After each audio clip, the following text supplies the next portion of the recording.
Hi, welcome to the Shift Shuttle. My name is Becca Lewis. I am the founder of the Shift Center and the Shift System. At the Shift Center, we are dedicated to bringing you tools to transform thinking and to shift perceptions. Our intent is always to shift perceptions to the big R reality, to shift to the center of the truth of being, to divine love and infinite intelligence. This shift of perception sets us free from the worldview and the agreed upon perception of the lie of lack and limitation and fear. The purpose of the shift system is to bring universal spiritual principles and laws into clear focus, to shift material perception to spiritual perception, which, following the law that what you believe or perceive to be reality magnifies, adjusts our life with practical and measurable results. Why do I call this the Shift Shuttle? Because when we board a shuttle, we are prepared for a short ride to a specific destination. At the Honolulu airport, they call the shuttle from the airport to the baggage area the Wiki Wiki, which means quick, quick. It's just a short little jaunt, and during that ride there is beautiful scenery and perfumed air. Whether the Shift Shuttle is Wiki Wiki or slow and leisurely, it doesn't matter, does it? Let's just sit together for a bit and speak of truth. I love the concept. We are sitting and moving somewhere together. But this shuttle doesn't return us to where we were when it picked us up. It takes us forward into an ever-expanding spiral, as the universe demonstrates so clearly. And wherever we are at any moment, it is home. This shuttle is about how to implement spirituality into and as your daily life. Isn't this a good shuttle to ride? I am so grateful to have you with me on the Shift Shuttle for the next 45 minutes or so, while I talk about pivot points, connection, and inspiration. Sometimes it is useful to gather the past and look at it from a different perspective, the one that you stand in now, and see what brought you here. This is what I would like to do today, starting with the idea of moving. Have you ever moved to someplace new? If not, just imagine with me. Perhaps, as you prepared to move and as you packed everything, you took the time to examine each item to see if you really wanted to take it with you, so that when you arrived at your new home or your new destination, you had less baggage with you. On the other hand, perhaps you moved everything. Everything. Either way, pretend with me that here you are in your new home. As you unpack, you have a new choice to keep each item or throw it away or give it away. Sometimes you unpack something and it transports you back to another time in your life. When we are actively shifting perceptions, we are always moving to a new home or a new point of view. So today, let's unpack some of those things or memories stored in boxes, the ones that transport us back so that we can see the pivot point, the connection, and the inspirations that have brought us to this moment. Of course, I can't unpack your life. You will have to do it. But I can share some of my pivot points. And you know, that one thing I have seen absolutely is that my moments are your moments, and your moments are mine. That is why stories are so powerful. They pull on that common thread that weaves through our lives. We may not have grown up in the same place, lived the same life, done the same things, but we have been through common moments, presented in different packages, but the same anyway. When children are small, have you seen the delight they have in finding the commonality in things? Our grandchildren often play the game of the same. They find the sameness in what looks not the same. And they are right. There is always a sameness that connects us and everything. They also play the game Kiss Kiss. I confess, I always start it, but they know exactly what it means. Everything kisses. Toys, ducks, books, clothes. Kiss Kiss. It's community. These two games, It's the Same and Kiss Kiss, are symbols of the oneness within which we exist. We see proof of this in the moments that we share throughout our lives, whether we have met or not. So, here are some of my moments pulled from boxes and shared with you. My intent in sharing these is for you to find in the connection of the same pivot points the inspiration to gain fully from it and pivot or shift away from what is not good to truth with grace and ease. Have you noticed that many pivot points happen because someone else treated you differently or said something to you that caused you to see yourself differently? A very powerful pivot point for me happened with my 6th grade teacher. I was the smallest, skinniest kid in the class, and I didn't see myself as powerful or very capable within the social world, especially the one within the schoolroom. My teacher, Mr. Cox, saw me differently and treated me that way. He assigned me and a few other members of the class to do a mock-up of his income taxes. It was fun. He trusted us. He expected we could do it. I still remember sitting in the cloakroom with the few other people he had chosen to work together to solve that puzzle. He put me in a small singing group. That year, I could sing. He played kickball against me as if I was as big as everyone else, and I felt as if I was. That year was a pivot point for me, and it was so noticeable that when my mom saw Mr. Cox over 20 years later, she pulled him aside and thanked him for what he had done. Another pivot point for me was when a girlfriend of mine in 8th grade told me that her boyfriend told her that once I got my braces off, I would be really cute. Hello? This was news to me, even though from the time I was 5 I had always had a boyfriend. But cute? How cool was that? I acted differently after that. It was a huge pivot point for me. When I was 18, I overheard my ballet teacher talking to one of her friends who was watching me rehearse. I was rehearsing for the Sugar Plum Fairy role of the Nutcracker Suite, and I was struggling with it. I was fairly new to ballet and felt stupid and clumsy, but was doing my best. What I heard was, "Don't worry, she doesn't always get it at first, but she keeps working at it. Then something clicks, and it changes almost instantly, and then she does it well."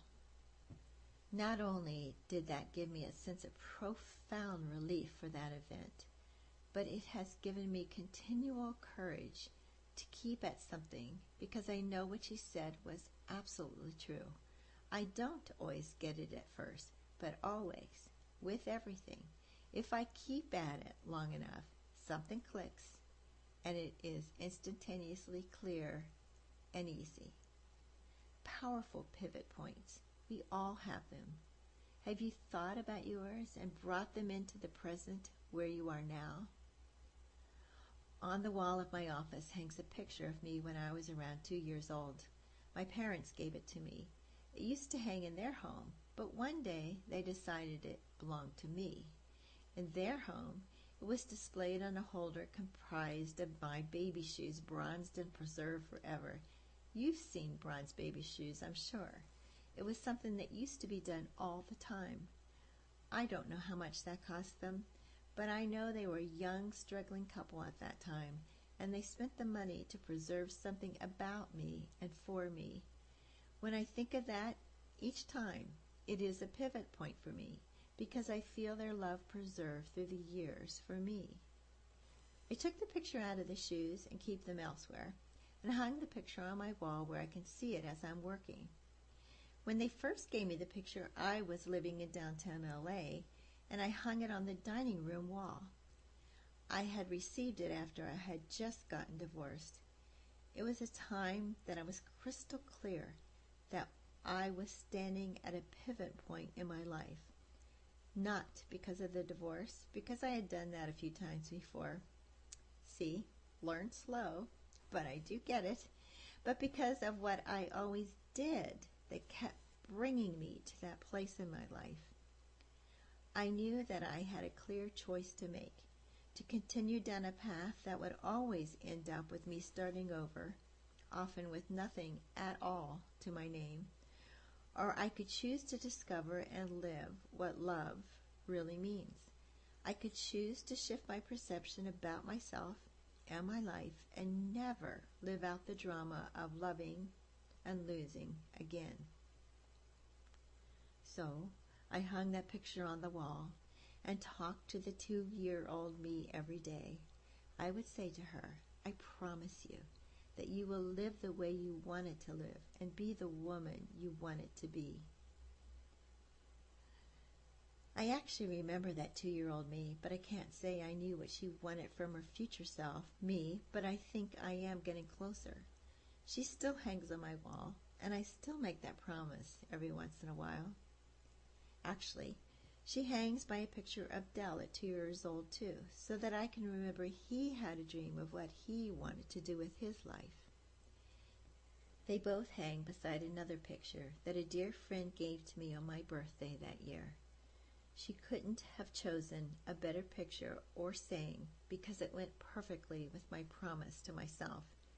It says, "In my dream, the angel shrugged and said, 'If we fail this time, it will be a failure of imagination.' And then she placed the world gently into the palm of my hand." This quote is from Brian Andreas. I know we believe that we are human, that we were born and we die, so we have to act practically within what appears to be a material world. But I think that our 2-year-old self remembers differently. They, and they that are still who we are, know that we are not human, but spiritual representations and actions and reflections of all that we call God. We are the qualities of that infinite one. We get trained to be safe as humans, which is good, but it tends to strip away all the awareness of the infinite. Somewhere along the way, we remember that we have a purpose, not a purpose like save the world, but the unique purpose of expressing the qualities of God as us. This remembered and done by each of us would probably appear as if we were saving the world, but the world, perfect spiritual now, doesn't need to be saved. We just need to become aware of and act from the perfection of what the world is, the infinite intelligence of love, loving itself. We all have people in our lives that have impacted us in both negative and positive ways. The negative ones are helpful when we see through them to discover what we had to uncover in ourselves, to see truth. The positive ones are helpful because they already saw it in us, and if we were awake enough, we respond to it as given. I have been blessed with more than one person in each area who has done both those things for me. But today, I want to speak of a few that impacted me positively. Those that provided pivot points through connection, which brought inspiration. We often think we are supposed to tell people about what we see about them to help them along. And that's often true. But I have an example of a woman who never said a word about her beliefs. And yet I realized years later that she had totally changed my perception about life. She was my dance teacher. Of course, if you have listened to these shift shuttles, you know I had wanted to dance from a very young age. There was one very special event that happened that added fuel to that desire. It was when I was in elementary school. A young dance teacher and her students came to our school and performed for all of us. For me, she was like watching a dream. She was beautiful and graceful and free, and I wanted to be just like her. She inspired me without me even knowing her name or her mind.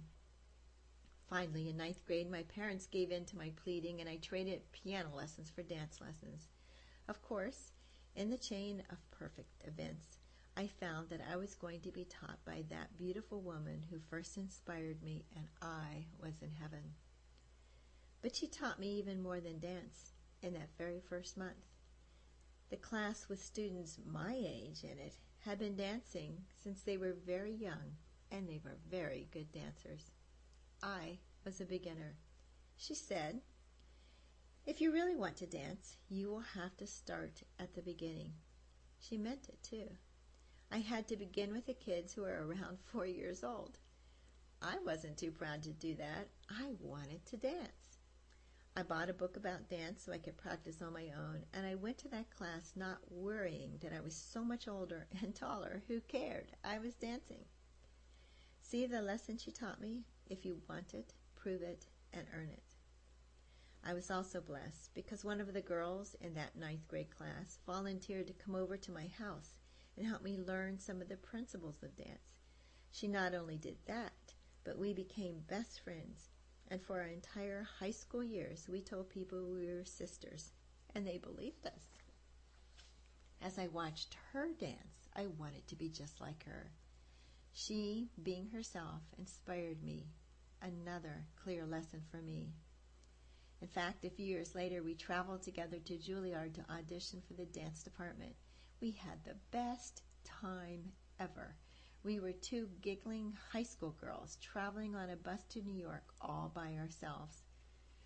I apologize now to all those on that bus because I am sure we were very annoying. But we were in joy at the prospect and adventure of it all. She did get into Juilliard, and I was told to get another year's experience and come back to audition the next year. However, our lives went totally different directions at that point because by the next year, I had a new baby, and she was off to a professional career as a dancer, theater director, and now an actor. You have perhaps seen her in many productions, but most of you will know her as the mother in the Seinfeld show, The Boy and the Bubble. This was the beginning of that road I spoke of, that road of always having to start again, and the pivot point choices I had to make. But first, back to my dance teacher. Her intent, as she clearly stated, was not to turn out good dancers, or not just good dancers, but good people. She expanded our thinking in so many ways through all the arts by not reacting to negative events, by standing firm in her principles.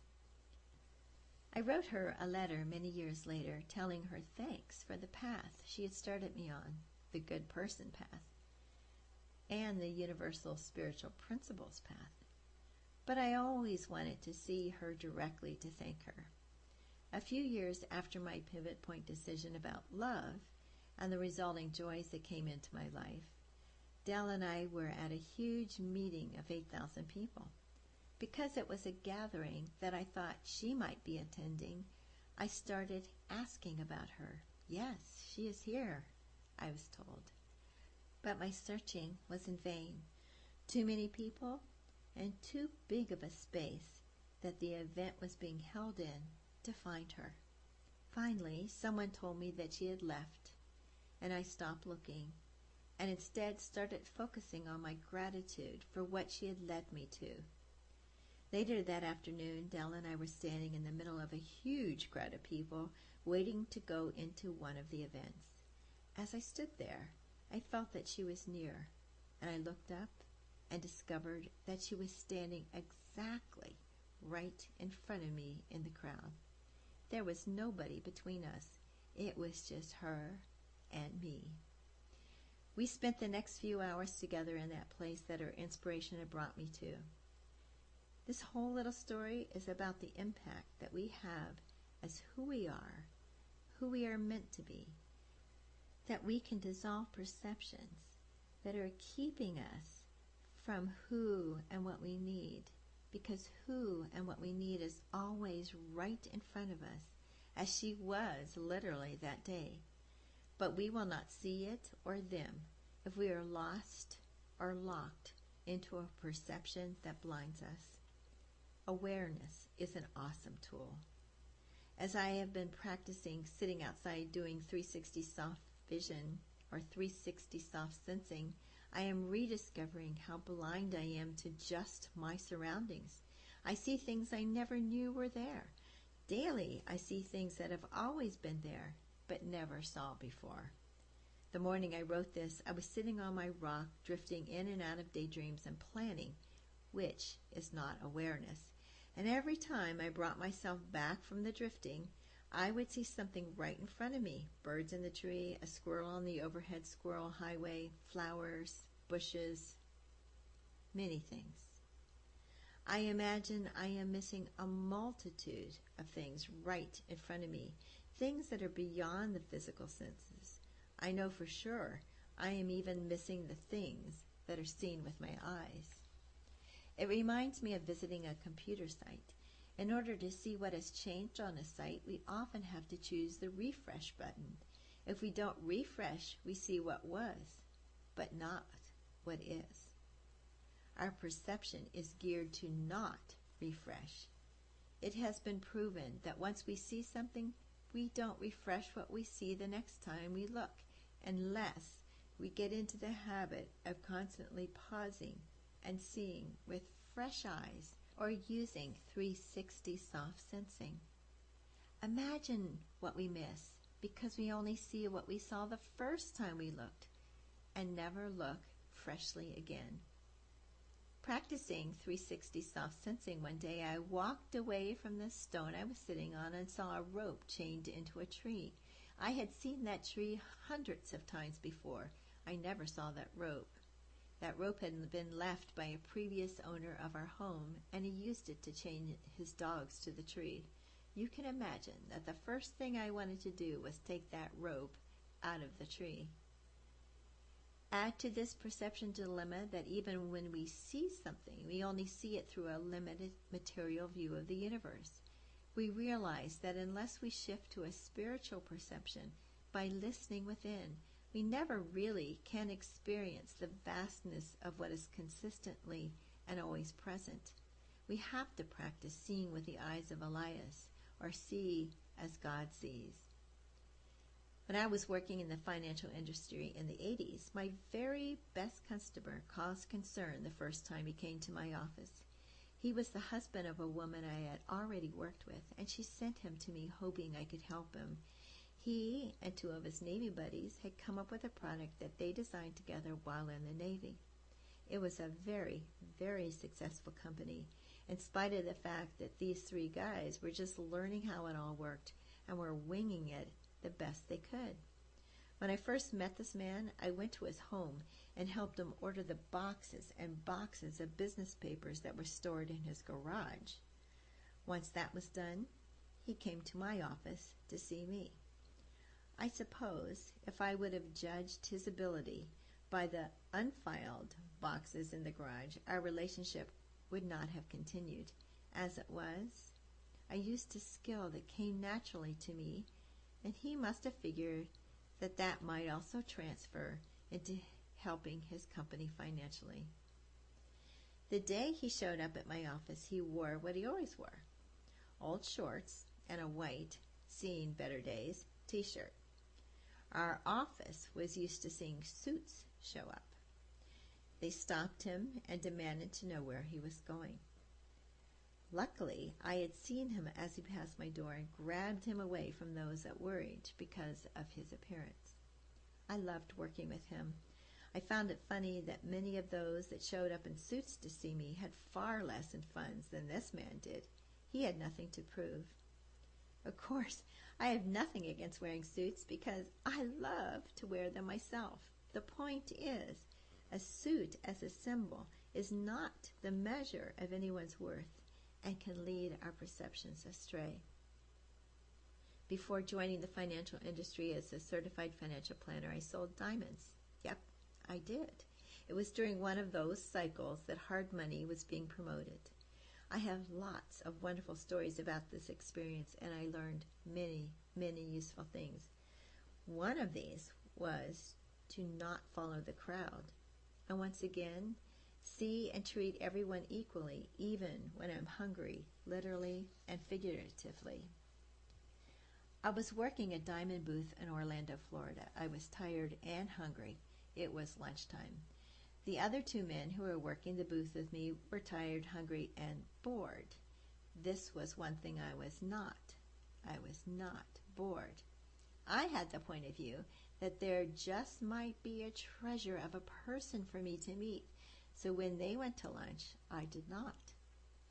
Before they left, an Asian woman, probably in her 50s, wandered up to our booth and started gazing at our display that I had put together.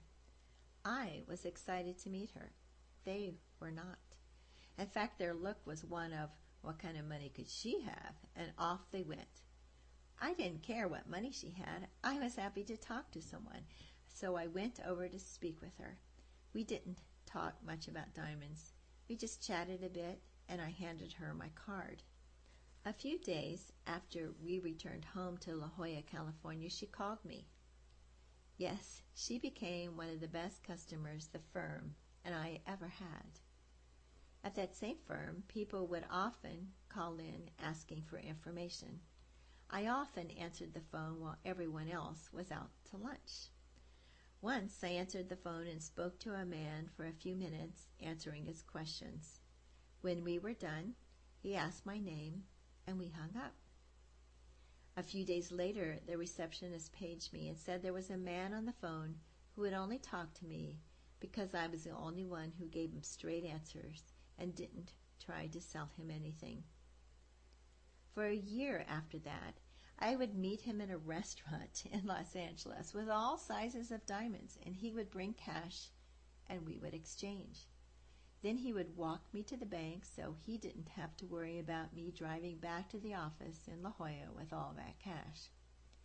Yes, there was probably something going on I didn't know about. Those were the days we didn't know about those things. But he was kind, courteous, and respectful, and I enjoyed that relationship until I left the firm. Perceptions. They limit or expand our experiences.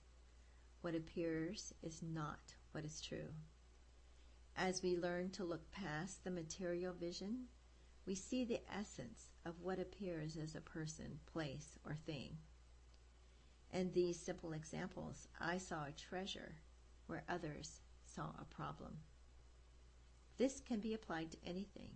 I could say I don't like grocery shopping, but now it is for me to do. And I have found that shifting my perception to the thought of a treasure hunt expands my vision, and I often bring home something that others say they have never, ever seen in that store. It's our choice how we are going to view what we see. Is it a material world? Is it a problem waiting to happen? Pivot, shift, go the other way. Pivot points, connection, inspiration, that is what we are talking about as we travel on our Shift Shuttle today. Sometimes, when I am sitting quietly by myself, writing or preparing for a session or for a women's council meeting, I am awed by the difference in the life I lead today than when I first put that picture of my 2-year-old self on my wall. A month or two after I met Dell, which I will talk about later, I had a wonderful experience. It lasted but a minute, but it is still with me today. I was walking home from a ballet class. I knew Dell would be calling within the hour because he always kept his word, and I never had to wonder if what he said to me was true. He always told me when he was calling, since he lived thousands of miles from me, and we were spending those times getting to know each other, since we had only met briefly months before. I felt wonderful after having just taken that dance class in a beautiful studio in downtown LA. I loved where I was living. I loved knowing that when I went home, I would have the whole evening to myself because I lived alone and had for a few years for the first time ever in my life. I was wearing an old beat-up leather jacket that my daughter had taken from her husband's closet, as he would never wear it again, and it fit me perfectly. I felt funky and fit and full of life. Everything was right in my world. As I headed down the hill to my apartment building, I had the astonishing thought and awareness that I had grown into a wise woman. All the trauma and drama had melted away and left behind the woman of that day. It was a revelation to me. It wasn't the end of the trauma and drama, but it was a pivot point within my thinking, knowing I would never go back to what was, but was heading forward into the real meat and meaning of my life. I want you all to have that experience too, not as a wishful thinking on either my part or yours, but because I know it to be true. Sometimes the hardest part of that pivot appears to be letting go, but really it's not hard at all. I have a little story to tell you, but as I started thinking about this story, the picture of my grandson Logan flashed into my head. When he was just a baby and a small boy, he never cried when he was left with someone else. His dad would drop him off at our house and he would say, "Bye, Dad," and off he would go to play, usually with his papa, to play with all of Dell's work tools. When the visit was over, we would often drop him off at his mom's, and he would wave goodbye without any fears or tears. The day we left Connecticut to move to Ohio, I knelt down to him and said, "We have to go now, Logan. We'll see you soon." He said, "Okay, but could you leave Papa here?" When I said that I needed Papa to come with me, he smiled and hugged us goodbye and went to play. There are more things to let go of than just people, aren't there? I think I am good at letting go, but this last summer I saw and felt the outcome of not letting go of some old habits. It involved a wheelbarrow and me. I was pulling grass out of our lawn to form a path to the front door. The previous owners of our home put in a beautiful new stone porch, but absolutely no way to get to it and the front door. That's another symbol in itself, isn't it? Anyway, I was slowly doing this path building all summer. It had been a good day of digging, and I was trying to get done before dinner. I put the landscape fabric on the path and was hauling dirt from the backyard to the front yard to cover the fabric to make the path. I had already experienced the perils of filling the wheelbarrow too high, because then I would be incapable of pushing it at all. This time, I filled it as high as I could with the dirt and efforted it around to the front. About 5 feet from where I was going to stop, the wheelbarrow started to tip. Here's the short version of the lesson. When a wheelbarrow starts to tip, let it go. Don't go with it. That's not what I did. In the split second of it tipping, I had this thought. If it tips here, I will lose time cleaning up this dirt. I am sure you are seeing the picture here. The wheelbarrow was at least as heavy as me, and I was trying to keep it from tipping with one wrist. Instead, it took me with it. So I ended up on the ground with it falling on top of my hand and my arm, and at the same time my arm hit the poles of the shovel and hoe lying on the ground beside me. At least that is what I think happened, because it was almost 2 weeks before I could turn my arm and wrist enough to see the huge bruises on the other side.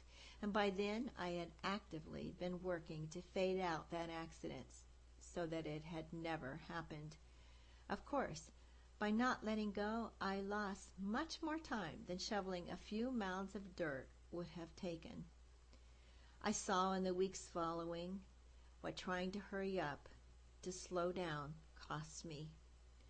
I have caught myself many times since then doing the same thing, rushing to finish something else, holding on to how I think it should be. Not letting go is always far more painful than letting go. That includes everything that is going to go with or without us. When it leaves, don't go with it. Or when the wheelbarrow begins to tip over, let go.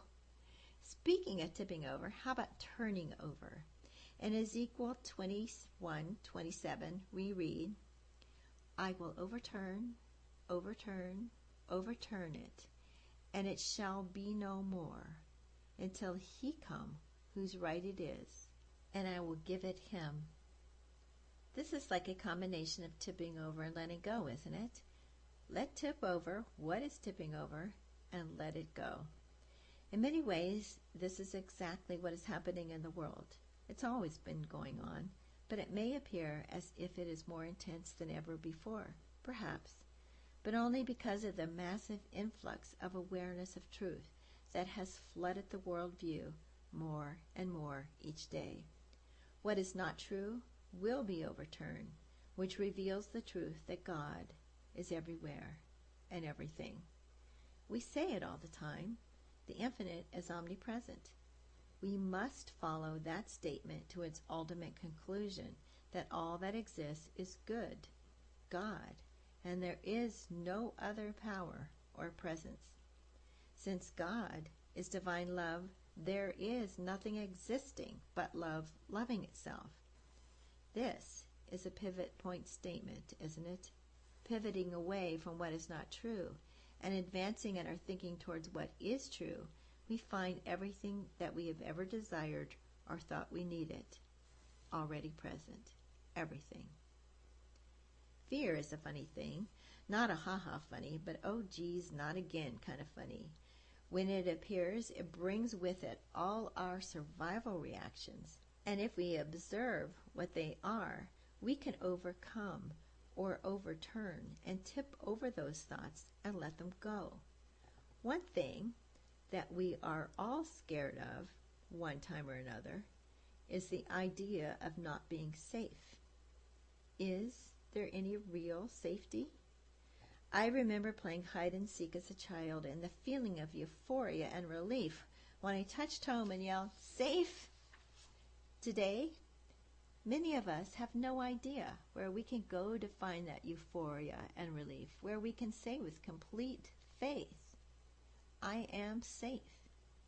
And yet real safety has always been present and always will be. The problem is most of us are still playing the game of hide and seek. We hide from the real safety and seek it through material people, places, and things. In the Ezekiel statement of, I will overturn it, and it shall be no more, until he comes whose right it is, and I will give it him, we hear exactly what is happening in the world today. It is the overturning of the material symbols in which we have put our faith. But what does until he comes whose right it is, and I will give it him mean? Perhaps it means that our safety is where it has always been, within the truth of the never-changing quality of love that is the divine intelligence of the universe. So, when your wheelbarrow begins to tip over, don't hold on to how you think it has to be. Let it go. However, if you, like me, sometimes hold on too long, there is no need to worry. In spiritual truth, it never happened. Instead, rewind what you think you did wrong, pivot, and see that you have always been perfectly safe, perfectly taken care of, and perfectly loved. What appears as the outward symbol of what is a mistaken perception will adjust without effort and will dissolve any vestiges of any missed or missed perception. Speaking of letting go, the most important idea to let go of is the idea of our personality. The personality that has a mind of its own, which has learned how to do all kinds of interesting twists and turns in life in order to survive. We are no longer interested in having the song Personality sung about us. As we become increasingly aware of the truth of our being, personality becomes less and less important, and it is seen for what it is, a prison of perceptions. Personality wants it how it is. Personality wanted to bring the dirt all the way to the right place and prove that it was strong enough and smart enough to get all that digging done before dinner. Personality doesn't really want to do anything that will make it uncomfortable. Personality doesn't want to do anything for a bigger purpose than itself. It is only interested in the survival of itself and meeting its own needs. Pivoting away from personality, we find connection with who we really are, and that brings waves and waves of inspiration and practical results into our lives. Everything that I have ever done that has turned out for the best for everyone is always because I did something my personality, didn't want to do. The flip side of the picture, the things I wanted to do for my personality and then did, really didn't give me the pleasure I thought they would. Besides, more often than not, doing them often got me into trouble of one kind or another. You may have heard part of this story, but if you would be so kind as to follow it briefly, I do have a point in telling it again very briefly. All my life, I knew that someday I was supposed, in quotes, to be teaching the shift. Of course, I had no idea it would be called the shift or what it would look like, but I did know something was up or required of me to do. Again, required in quotes because we always have a choice. So I started collecting ideas and information as young as I can remember, little stored pieces of information. For example, the 4 stages of hypnotism that we often refer to came from a philosophy class at Penn State University when I was 18. I heard it, knew it was important, and knew I would need to be sharing it someday, so I wrote it down. However, in the early 90s, when I heard the little voice inside say, "It's time to start sharing all of that information," my personality, didn't want to. I delayed and delayed and delayed. Of course, eventually I did it anyway, because when you hear that little voice, you might as well get started and do it, because sooner or later you will, even if the whale has to swallow you first. I knew that following guidance is far better than being stubborn and doing what I wanted to do. I knew that through hard-earned experience. I didn't do it all at once, of course. Many I don't want to's followed, but for the purposes of a little storytelling and how Dell came into the picture, the next one was New Year's Eve, 1998. I decided to have a sleepover with some shifters, and after doing lots of fun things and quality list, an instigator in the group said, "Becca, you have to do a quality list for a man in your life." "I don't want to," I said to myself, and out loud. But I knew she was right, so I did one. It was hundreds long. I narrowed it down to 10, and she put it in order for me. 2 months later, I heard that little voice telling me to go take another class at the Monroe Institute, where I had gone a year before. When I looked at the course list, I saw one I thought might be helpful in teaching the shift, so I called about that one. I was told it wasn't available at that time, but I could go to another one. I didn't want that other one, but I took it anyway, because I heard that little voice again telling me to go, no matter what my personality and my intellect had decided it wanted to do. Walking down the stairs to that class, I saw a man standing against the window. The sun was going down, and it highlighted his long hair, so it looked like he had a halo around his head. He was surrounded by people. "Oh no," I said to myself, "I don't want to meet him yet." I was very happy being single. He turned and came right up to me and introduced himself, and I knew I was right about who he was, but I wasn't that happy about it. It would involve a big shift in my thinking about what I thought was next for me. Later, after talking briefly with him, I knew that he needed my shift help, but I didn't want to give it to him. I didn't want to get involved. That night I had a dream about him.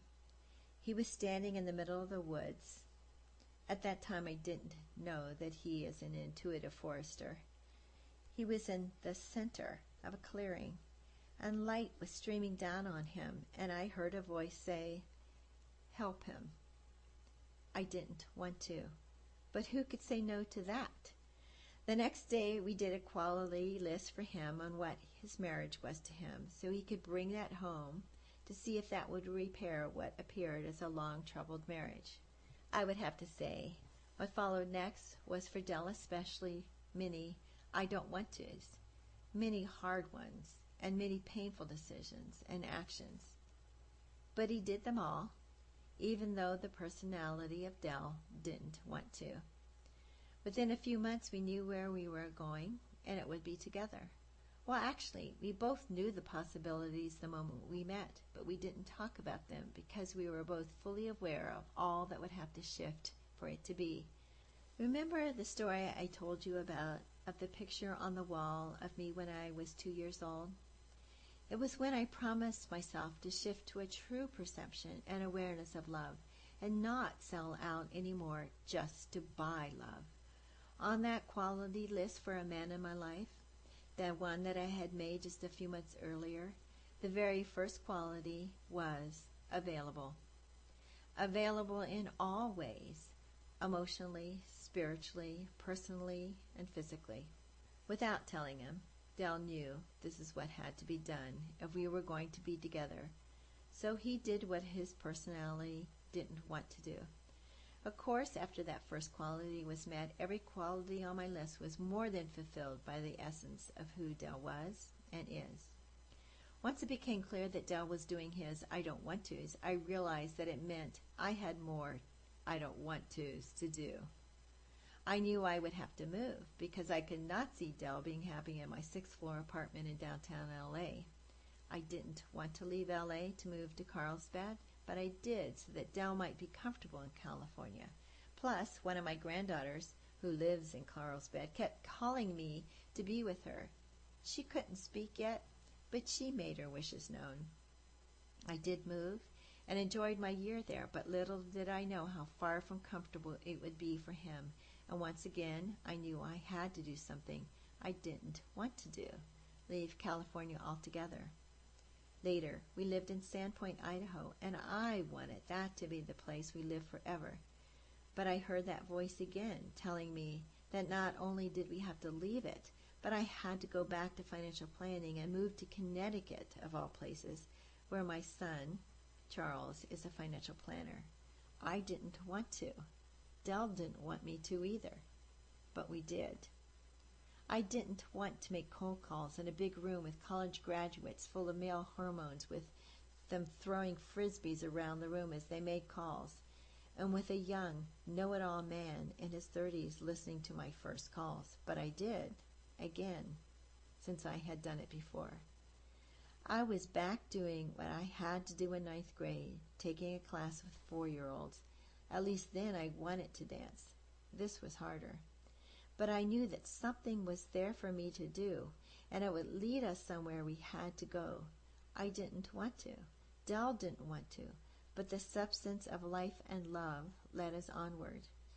Of course, I'm getting close to the crux of where I'm going.